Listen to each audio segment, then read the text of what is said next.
तो क्या पदार्थ अपनी अवस्था बदल सकता है? आज हम पढ़ेंगे। आज से पहले हमने क्या पढ़ा था कि पदार्थ की कितनी अवस्थाएं होती है, इसके बारे में पढ़ा था। आज हम पढ़ेंगे पदार्थ अपनी अवस्था बदल सकता है। क्या पदार्थ अपनी अवस्था बदल सकता है? तो अपने प्रेक्षण से हम जानते हैं कि जल पदार्थ की तीनों अवस्थाओं में रह सकता है। जल जो होता है वो पदार्थ की तीनों अवस्थाओं में रह सकता है। जैसे ठोस ठोस में बर्फ के रूप में रह सकता है जल, और द्रव में ये जल के रूप में रह सकता है, और गैस में ये वाष्प के रूप में रह सकता है। सबसे पहला जो चीज है कि अवस्था बदलने के दौरान पदार्थ के अंदर क्या होता है, और अवस्था के परिवर्तन से पदार्थ के कणों पर क्या प्रभाव पड़ता है। इन प्रश्नों का उत्तर जानने के लिए हम आगे कई क्रियाकलाप करेंगे। इनमें सबसे पहला क्रियाकलाप है तापमान क्रियाकलाप। में जो पहला प्रभाव है वो है तापमान परिवर्तन का प्रभाव। क्या प्रभाव? तापमान परिवर्तन, मतलब तापमान में हम परिवर्तन करें तो उससे उससे ठोस द्रव और गैस में क्या प्रभाव पड़ता है, तो उसके बारे में पढ़ें। तो सबसे पहला है, एक बीकर में हमने 150 ग्राम बर्फ का टुकड़ा लिया और उसके अनुसार उसमें प्रयोगशाला में प्रयुक्त थर्मामीटर को इस प्रकार लटका दिया कि थर्मामीटर का जो बल्ब है वो उसको छू रहा हो। मतलब जैसे कि ये एक थर्मामीटर है, ये क्या है? थर्मामीटर है। थर्मामीटर का जो ये बल्ब है वो क्या है? बर्फ को अपना आसानी से क्या हो रहा है? छू रहा है। इस तरह से आपने ये सिस्टम ऐसा लगा लिया है, जिसके अंदर हमने ये कांच की छड़ लगाई है जो उसको हिलाने के लिए है, और बीकर लिया है, बीकर में बर्फ लिया है, और नीचे बर्नर जल रहा है, तो और जिससे कि इसको टेम्परेचर मिल रहा है। धीमी आंच पर बीकर को गर्म करना हमने शुरू कर लिया। जब बर्फ पिघलने लगे तो तापमान नोट कर लिया। जब बर्फ पिघलने लगा तो हमने उसका तापमान क्या कर लिया? नोट कर लिया।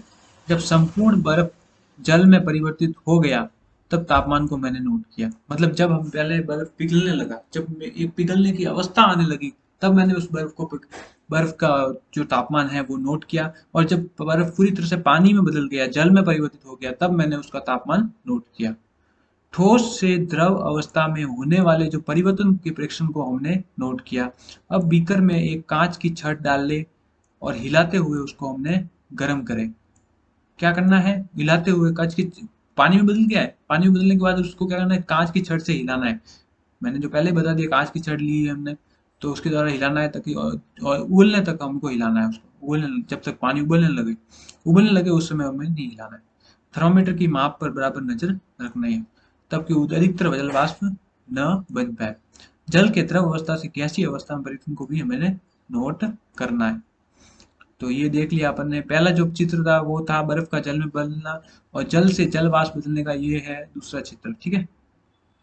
ठोस के तापमान ठोस के तापमान को बढ़ाने पर उसके कणों में की गतिज ऊर्जा क्या हो जाती है? बढ़ जाती है। मतलब हम कहते हैं कि जो ठोस है, जो बर्फ जा था, उसको जो हमने गर्म किया, तो वो गर्म करने पर उसकी जो कणों की गतिज ऊर्जा है वो बढ़ गई।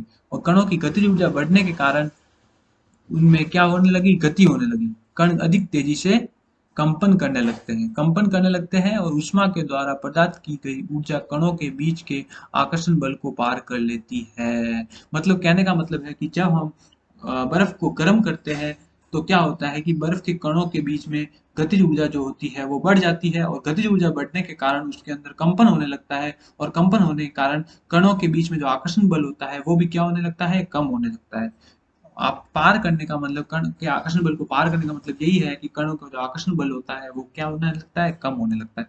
इस कारण कण अपने नियत स्थान को छोड़कर अधिक स्वतंत्र होकर गति करने लगते हैं, मतलब मूविंग करने लगते हैं। और जब एक अवस्था ऐसी आती है जब ठोस पिघल कर पूरी तरह से क्या हो जाता है? द्रव में परिवर्तित हो जाता है। न्यूनतम तापमान परिवर्तित हो जाता है। न्यून जिस न्यूनतम तापमान पर, अब कहने का मतलब है कि जिस न्यूनतम तापमान पर ठोस पिघल कर द्रव बनता है उसे उसका क्या कहते हैं, गलनांक कहते हैं। मतलब कि पदार्थ का जो ठोस अवस्था होती है वो जिस टेम्परेचर पे उसका वो पिघल कर द्रव में बदल जाता है उस टेम्परेचर को हम बोलते हैं गलनांक। क्या बोलते हैं, गलनांक, जिसे इंग्लिश में बोलते हैं मेल्टिंग पॉइंट।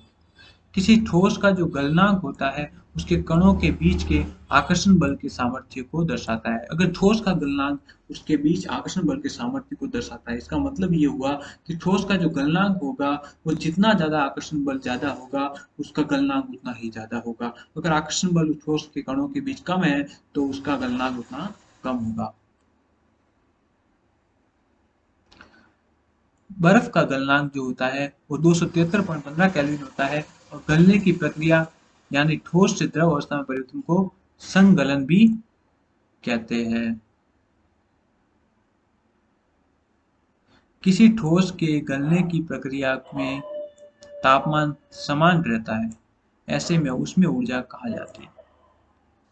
क्या होता है कि जब अब देखा ये कोई टेम्परेचर में ज्यादा परिवर्तन नहीं आता, जब ठोस द्रव में बदलता है तो उसके टेम्परेचर में कोई परिवर्तन नहीं आता, बहुत कम परिवर्तन आता है, मतलब आता ही नहीं, नगण्य के बराबर टेम्परेचर में परिवर्तन आता है। तो ऐसा क्यों होता है, जो अपन ने उष्मा दी वो उष्मा वह कहाँ चली गई। तो इस उष्मा का पता लगाने के लिए हम इस आगे पढ़ेंगे। गलने के प्रयोग की प्रक्रिया के दौरान आपने ध्यान दिया होगा कि गलनांक पर पहुंचने के बाद जब तक संपूर्ण बर्फ पिघल नहीं जाती तापमान नहीं बदलता है। क्या होता है, जब संपूर्ण बर्फ पिघल नहीं जाती तब तक तापमान नहीं बदलता, मतलब जब तक वो पिघल रही है पिघल रही है पिघल रही है पिघल रही है तापमान नहीं बदलेगा, लेकिन संपूर्ण पिघल जाएगी पूरी रूप से उसके बाद टेम्परेचर चेंज होगा। बीकर को उष्मा प्रदान करने के बावजूद भी ऐसा होता है, क्यों होता है, ऐसा इसलिए होता है क्योंकि जब हम उसको गर्म करते हैं, बीकर को जब ऊष्मा देते हैं तो वह ऊष्मा उसके कणों की गतिज ऊर्जा बढ़ाने में खर्च हो जाती है और उनके आकर्षण बल को कम करने में हो जाती है। कणों के पारस्परिक आकर्षण बल को वशीभूत करके पदार्थ की अवस्था को बदलने में इस ऊष्मा का उपयोग हो जाता है। मतलब पदार्थ की अवस्था को बदलने में इसका उसमें उसमें ऊर्जा का उपयोग हो जाता है और वो केवल उसके आकर्षण बल को कम करने में, जैसे आकर्षण बल पहले ज्यादा था तो वो उसको कम करने में खर्च हो जाती है उसमें। चूंकि तापमान में बिना किसी की तरह की वृद्धि दर्शाए इस उसमें ऊर्जा को बर्फ अवशोषित कर लेती है, यह माना जाता है कि यह बीकर में ली गई सामग्री में छुपी रहती है, जिसे गुप्त ऊष्मा कहते हैं। तो ये बीकर में ली गई सामग्री पर छुपी रहती है जिसे हम क्या कहते हैं, गुप्त ऊष्मा कहते हैं। यहाँ गुप्त ऊष्मा का अभिप्राय छुपी हुई से है। वायुमंडलीय दाब पर ठोस को के गलनांक पर द्रव अवस्था में बदलने के लिए जितनी ऊष्मा ऊर्जा की आवश्यकता होती है उसे संगलन की प्रसुप्त ऊष्मा बोलते हैं। जिसमें मतलब गलने के लिए हमें जितनी ऊष्मा ऊर्जा की आवश्यकता होती है उसे बोलते हैं, क्या बोलते हैं, संगलन की क्या बोलते हैं, प्रसुप्त ऊष्मा बोलते हैं। 0 डिग्री सेल्सियस पर जल के कणों की ऊर्जा उसी तापमान पर बर्फ के कणों की ऊर्जा से अधिक होती है। अब कहते हैं कि जो 0 डिग्री सेल्सियस पर एक तो होता है बर्फ और 0 डिग्री सेल्सियस पर एक होता है जल, तो इन दोनों में जो ऊर्जा किसकी अधिक होगी, तो ऊर्जा जो अधिक होगी वो होगी अपने जल की। क्या होगी, ऊर्जा जो जल की अधिक होगी, क्यों अधिक होगी, क्योंकि जो बर्फ होता है बर्फ में तो केवल जो ऊर्जा होती है वो केवल उसके कणों के अंदर जो आकर्षण बल होता है उसी के कारण ऊर्जा होती है, लेकिन जो जल होता है उसमें ऊर्जा पदार्थ को जो आकर्षण बल को तोड़ने के लिए ऊर्जा उत्पन्न हुई है वह ऊर्जा उसने उसमोषित कर ली। उसके साथ साथ मतलब उसकी लेटेंट उस गति गुप्त ऊष्मा होती है वो भी उसमें ऐड हो जाती है। जब हम जब हम उसमें ऊर्जा देते हैं तो कण अधिक तेजी से गति करना लगता है। एक निश्चित तापमान पर पहुंचकर कणों में इतनी तेजी ऊर्जा आ जाती है कि वह परस्पर आकर्षण बल को तोड़कर स्वतंत्र हो जाते हैं। इस तापमान पर द्रव गैस में बदलना शुरू हो जाता है। वायुमंडलीय दाब पर यह वह तापमान जिस पर द्रव उबलने लगता है उसे उसका क्या कर लेते हैं, क्वथनांक कहते हैं।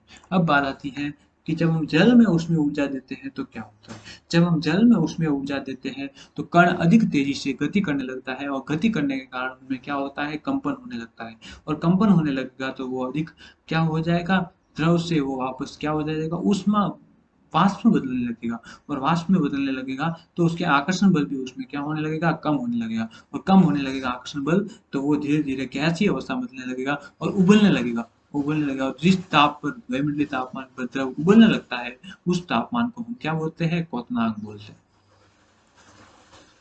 कि सभी कणों को इतनी ऊर्जा मिल जाती है कि वे वाष्प में बदल जाते हैं। जल के लिए ये तापमान 373 डिग्री केल्विन होता है, मतलब 100 डिग्री सेल्सियस जो होता है जल का क्या होता है, क्वथनांक होता है।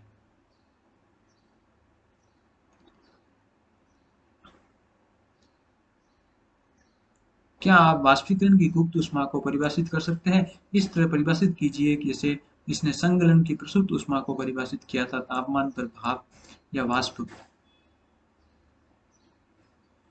के कणों में उसी तापमान पर पानी के कणों की अपेक्षा अधिक ऊर्जा होती है।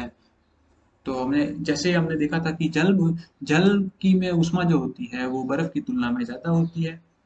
उसी प्रकार से ये जो गैस होती है, जल की जो भाप होती है, वो भाप में जो ऊष्मा होगी वह उस जल से अधिक होगी। ऐसा इसलिए हुआ क्योंकि भाप के कणों ने वाष्पीकरण की गुप्त ऊष्मा के रूप में अतिरिक्त ऊष्मा अवशोषित कर ली।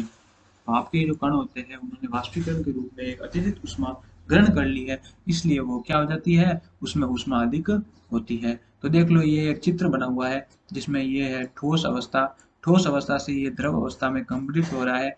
तो इसको हमने ऊष्मा दी तो ठोस अवस्था से द्रव अवस्था में बदला, द्रव अवस्था को अपने ऊष्मा दी तो ये गैस अवस्था में बदला, फिर गैस से वापस ये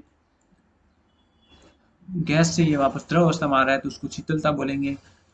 तो द्रव से गैस ठोस में आ रहा है तो भी उसको हम क्या बोलेंगे, शीतलता बोलेंगे। अतः हम कह सकते हैं कि तापमान बदलकर हम पदार्थ की एक अवस्था से दूसरी अवस्था में बदल सकते हैं। हमने सीखा कि गर्म करने पर पदार्थ की अवस्था बदल जाती है, गर्म होने पर ये ठोस से द्रव और द्रव से गैस में बदल जाते हैं। लेकिन कुछ ऐसे पदार्थ भी होते हैं जो द्रव अवस्था से में परिवर्तित हुए बिना ठोस अवस्था से सीधे गैस अवस्था में बदल जाते हैं, वापस ठोस अवस्था में बदल जाते हैं। मतलब कुछ पदार्थ ऐसे भी होते हैं जो क्या हो जाते हैं, सीधे ही ठोस से क्या हो जाते हैं, गैस में बदल जाते हैं। वो न ही द्रव अवस्था में बदलते हैं और न ही वो किसी बीच की अवस्था में बदलते हैं। तो इसका उदाहरण हम लेते हैं कपूर के उदाहरण से। थोड़ा सा हमने कपूर ले लिया, उस चूर्ण लिया, वो चीनी की प्याली में उसको हमने डाल दिया और उस पर एक उल्टा कैप रख दिया और कीप रख दिया हमने। इस कीप के एक सिरे पर हमने रुई का टुकड़ा डाल दिया ताकि उसकी हवा उसके अंदर से बाहर ना निकले। धीरे धीरे इसको हमने गर्म किया। ये देखो ये कैप लगा हुआ है, ये रुई का टुकड़ा है, ये उल्टा रखा हुआ कीप है, ठोस बना हुआ कपूर। मतलब जब इसको गर्म करते हैं और फिर आपने ठंडा होने देते तो यहाँ पर ये चिपक जाता है चीनी और ये वाष्प बना कपूर है, वाष्प बनने वाला कपूर है। ठीक है, ये बर्नर लगा दिया हमने। क्या किया, यहाँ पे कपूर डाला, कपूर डालने के उसको गर्म किया, गर्म करने पर ये वाष्प बना, वाष्प बनने पर ये इसको ठंडा किया, ठंडा करने पर ये यहाँ पर इसकी दीवारों में चिपक गया। तो क्या होता है, द्रव अवस्था में परिवर्तन किए हुए बिना ठोस अवस्था से सीधे गैस अवस्था में बदलने की प्रक्रिया को ऊर्ध्वपातन कहते हैं। क्या कहते हैं, ठोस अवस्था से सीधे गैस अवस्था में बदलता है तो उसे हम क्या कहते हैं, ऊर्ध्वपातन कहते हैं। तो गैस से सीधे ठोस अवस्था में प्रक्रिया को बदलते हैं तो उसको बोलते हैं निक्षेपण, जिसको डिपोजिशन बोलते हैं, निक्षेपण बोलते हैं। मतलब गैस से सीधे ठोस अवस्था में बदल रहा है तो उसे हम क्या बोलेंगे, निक्षेपण बोलेंगे। तो क्या पढ़ा आज हमने टॉपिक पढ़ा है कि तापमान में परिवर्तन करने पर किस प्रकार से द्रव की अवस्था में परिवर्तन होता है। अगला टॉपिक जब हम पढ़ेंगे तो वो पढ़ेंगे हम दाब में परिवर्तन का प्रभाव, जो हम अगले टॉपिक में